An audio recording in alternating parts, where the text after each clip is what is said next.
Hello friends, जय हिंद। मैं गौरव आप सभी का स्वागत करता हूं आपके अपने चैनल पर। मित्रों, आज हम लोग बात जो करेंगे वो होगा आपका कोयला। भारत में कोयले के भंडार, भारत में कोयले के भंडार कहां कहां पर हैं और कितना भंडार है भारत में। कौन सा राज्य सबसे अधिक कोयला उत्पादन करता है, कौन से राज्य में सर्वाधिक कोयले के भंडार हैं।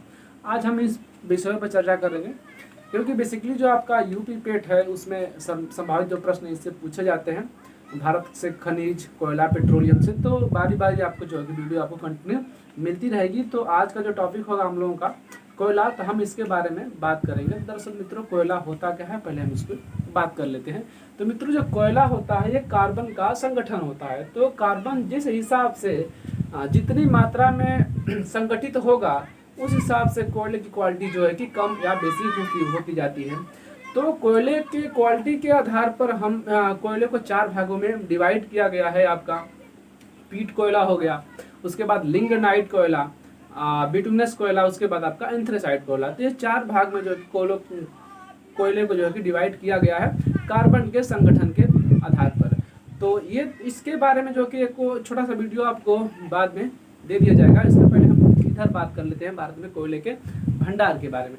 तो मित्रों, जो भारत में कोयले का जो भंडार है, आप जैसा कि टॉपिक आप लोग देख ही रहे हैं, तो ये जो आपका बेसिकली सभी जितने भी इम्पोर्टेंट आपके खाने हैं, कोयले के खाने, सभी को हमने पॉइंट करके आप यहाँ पे नोट कर दिया गया है।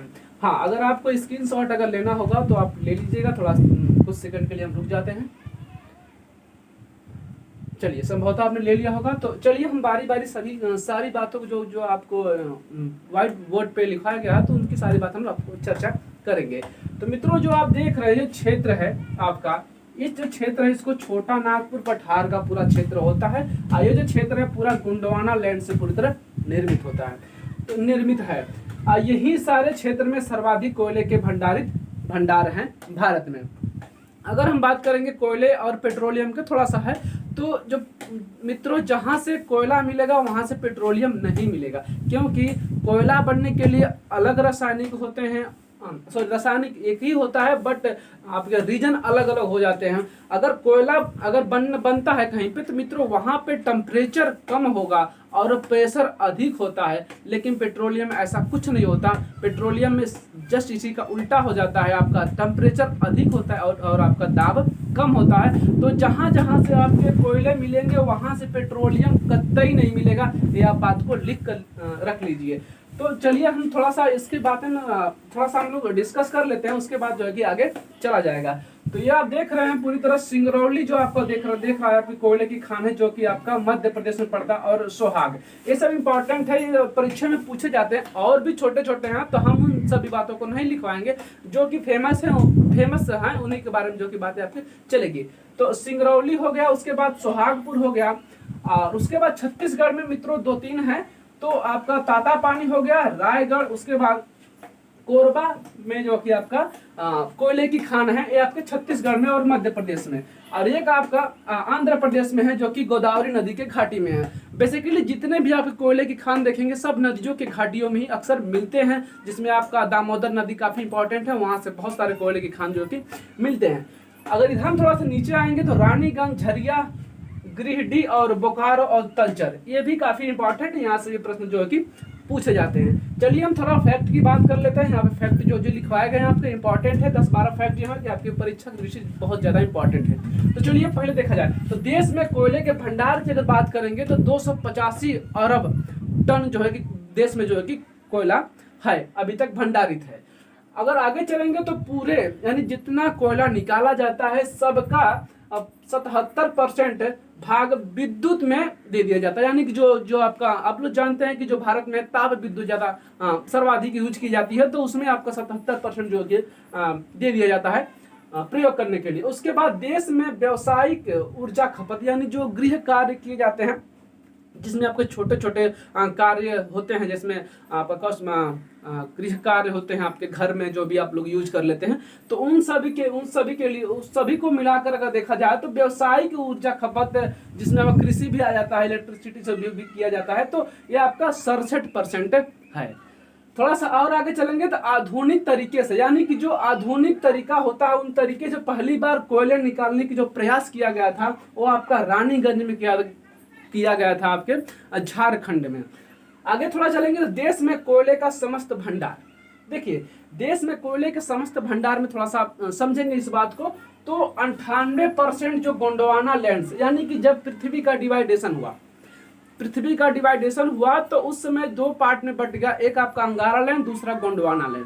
तो गोंडवाना लैंड में ही आपके सर्वाधिक जो है कि कोयले के भंडार मिले हैं, क्योंकि जो गोंडवाना लैंड है पूरी तरह अवसादी चट्टानों से निर्मित है।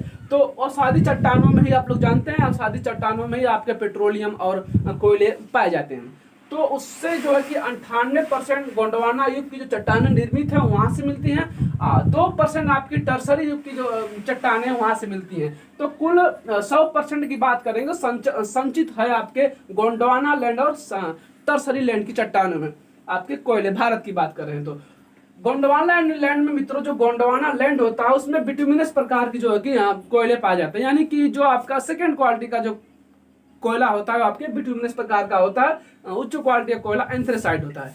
तो ये आपके पूरे भारत में सर्वाधिक पाए जाते हैं। भारत में सर्वाधिक कोयला किस प्रकार का पाया जाता है, तो बिटुमिनस प्रकार का पाया जाता है। अब ये भी जानते हैं भारत किस लैंड का हिस्सा है, तो गोंडवाना लैंड का हिस्सा। तो इस हिसाब से बिटुमिनस प्रकार के जो कोयला आपके भारत में पाए जाते हैं सर्वाधिक। ये जो आपका क्षेत्र है कहाँ पर भाई, छोटा नागपुर पठार में। देखिए यहाँ पे हमने 4 पॉइंट लिखे गए हैं, 4 राज्यों के नाम। ये भंडारण की दृष्टि से, उत्पादन की दृष्टि से नहीं है। तो अगर देखा जाए तो छोटा नागपुर पठार में आपके मुख्यतः 4 राज्य आते हैं और उनके नाम कुछ क्रमवार लिखे गए हैं। तो झारखंड, उड़ीसा, पश्चिम बंगाल और छत्तीसगढ़। ये भंडारण की दृष्टि से सर्वाधिक कोयले का उत्पादन आपके रानीगंज में होता है, ठीक है। उसके बाद टर्सरी युग में आपका बस भारत में एक जगह पाया जाता है, आपके जम्मू कश्मीर के कारगिल वाला जो गांव है उसी के इलाके में जो है आपका एक टर्सरी युग की एंथ्रेसाइट प्रकार के जो है कि कोयले पाए जाते हैं, उच्च क्वालिटी को, वो भी काफी कम 2% के आसपास हम देख ही रहे।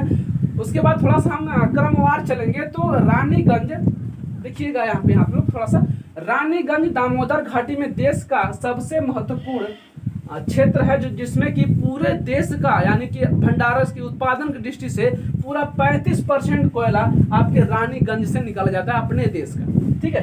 अगर झरिया की बात करते हो, झरिया में धनबाद जिला जो पड़ता है, ये दामोदर घाटी में झारखंड का सबसे बड़ा कोयला क्षेत्र है। भारत की दृष्टि से सबसे बड़ा कोयला क्षेत्र आपका रानीगंज होता है, जो कि झारखंड में पड़ता है, लेकिन ये कई जिले में नहीं पड़ता, इसलिए हम इसको नहीं कहते हैं। लेकिन झरिया जो है आपका धनबाद में पड़ता है और झारखंड का सबसे बड़ा है। उसके बाद गिरिडीह की बात करेंगे तो ये गिरिडीह जो होता है आपका दामोदर घाटी क्षेत्र में झारखंड में जो कि पाया जाता है। उसके बाद बोकारो की बात करेंगे तो हजारीबाग झारखंड दामोदर घाटी में। तो आप देख रहे हैं कि दामोदर घाटी है काफी कोयले के उत्पादन में, कोयले के भंडारण में काफी ज्यादा अहम रोल अदा कर रही है। उसके बाद तलचर की बात कर रहे हैं तो तलचर उड़ीसा के ब्राह्मणी नदी के घाटी में जो कि पाया जाता है। तो जितने भी सर्वाधिक कोयले के भंडार की अगर बात करेंगे तो सब नदियों के क्षेत्र में ही पाए जाते हैं। कोयले किस प्रकार की चट्टानों में पाए जाते हैं मित्रों, तो इसका जो है कि वीडियो हो चुका है चट्टान, तो चट्टान वाला वीडियो अगर आप देखेंगे तो बातें आपको थोड़ा सा और क्लियर हो जाएगी। उसके बाद बहुत सारे इससे प्रश्न पूछे जाते हैं, आप बहुत सारे ऑब्जेक्टिव बना भी सकते हैं अपने से। तो चलिए मिलते हैं अगले वीडियो में। देखिए एक ही पार्ट में ये खत्म नहीं होगा, एक और पार्ट आपको मिलेगा जस्ट इसके बाद। तब तक के लिए जय हिंद, जय भारत, वंदे मातरम। अगर नए होंगे तो वीडियो को लाइक कर दीजिए और चैनल से हमारे जुड़ जाइए। मिलते हैं, जय हिंद।